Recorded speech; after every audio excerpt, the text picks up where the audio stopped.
এখন কিন্তু ফুল কাঁচা আমের সিজন, তাই দেরি না করে চটপট এই রকম জ্যাম বা জেলি আমরা তৈরি করে নিই। তো দেখুন কত সুন্দর একটা জ্যাম তৈরি হয়েছে এখানে, তাও মাত্র দুটো উপকরণ দিয়ে। তো সেটাই আপনাদের সঙ্গে আমি শেয়ার করতে চলেছি। প্রথমেই আমি এখানে দুটো কাঁচা আম নিয়ে নেব। কাঁচা আম নিতে হবে একদম কচি ধরনের, না হলে কিন্তু এই জ্যাম ভালো হবে না। তো এখানে প্রথমেই আম দুটোকে ভালো করে ধুয়ে খোসা ছাড়িয়ে কেটে নেব। তো দেখুন এই রকম ডুমো ডুমো করে কেটে নিয়েছি।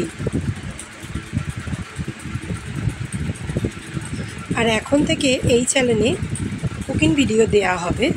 তো এখানে 1 বাটি জল দিয়ে আমি 5 থেকে 8 মিনিট আমটা সিদ্ধ করে নেব।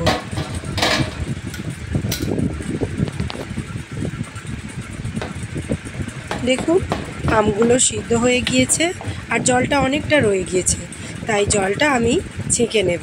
এই জলটা কিন্তু ফেলে দেব না, এই গরমে আমের শরবত খুবই উপকারী। তাই এখানে বিট লবণ, চিনি আর অল্প একটু পুদিনা পাতা দিয়ে খুব সুন্দর একটা শরবত বানানো যাবে। আর এখানে দেখুন আমগুলো সিদ্ধ হয়ে গেছে, এইভাবে আমি কিন্তু আমগুলোকে মেরে নিচ্ছি। এরপর আমি কিন্তু এখানে বাতাসা দিয়ে দেব, আপনারা চাইলে কিন্তু চিনি দিয়ে করতেই পারেন।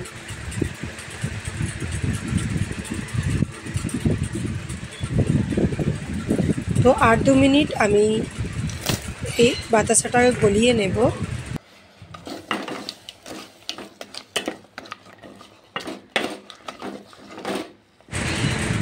দু মিনিট রান্না করে নেব।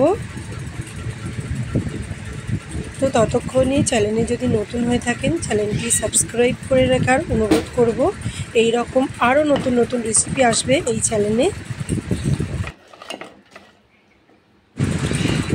অল্প একটু জল দিয়েছি, বেশি জল দেব না। আমার রান্নাটা প্রায় হয়ে গিয়েছে। আমি এই পর্যায়ে মিষ্টিটা চেখে দেখে নেব।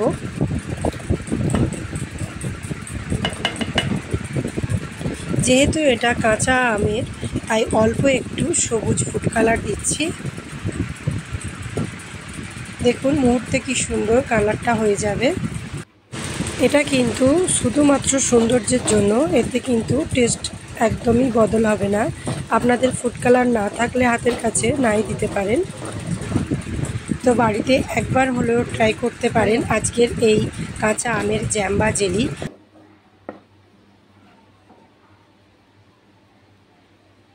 তো দেখুন আমি কিন্তু আর রান্না করব না, এবার আমি গ্যাসটা অফ করে দেব। এই পর্যায়ে আমি কিন্তু একটু ভিনিগার দিয়ে দেব, যাতে বেশি দিন সংরক্ষণ করে রাখা যায়। তো তৈরি হয়ে গেল আজকের কাঁচা আমের জ্যাম বা জেলি।